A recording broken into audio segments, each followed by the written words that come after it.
Meski sosialisasi sudah lebih dari setengah tahun maksud kami, namun di Aceh hingga kini masih terdapat 875.921 orang belum aktivasi identitas kependudukan digital atau IKD. Sementara 23.443 orang di Aceh dilaporkan telah memiliki identitas kependudukan digital. Dari 908.364 orang, tercatat baru hanya 32.443 orang yang memiliki identitas kependudukan digital atau IKD.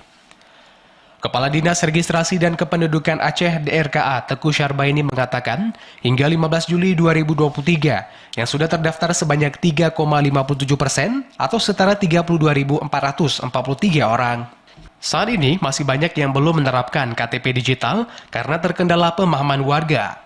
Sebagian besar warga tidak punya smartphone atau telepon pintar, terlebih pada warga yang berusia lanjut. Menurut Syarbaini, sosialisasi penggunaan IKD kini mulai diimplementasikan oleh petugas Dukcapil Provinsi maupun Kabupaten Kota dengan menyediakan fasilitas seperti counter khusus. Selain itu, upaya juga dilakukan dengan jemput bola, bahkan mendatangi perkantoran pemerintah, gustu kampus, dan warung kopi dengan memandu masyarakat. Untuk bisa beralih ke KTP digital, masyarakat perlu mengunduh aplikasi IKD yang tersedia di Play Store.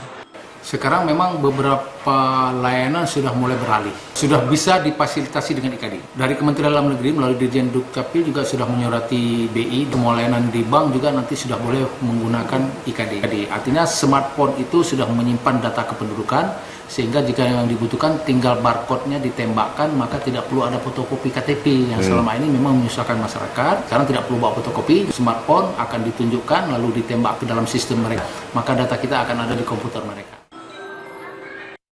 Dirinya mengakui ada banyak keunggulan KTP digital diantaranya tersimpan di HP. Bila warga kehilangan, rusak, atau tidak membawa KTP elektronik saat mengakses layanan publik, maka dapat mengaktifkan IKD. Dari Banda Aceh, Fajariana, TVRI Aceh melaporkan.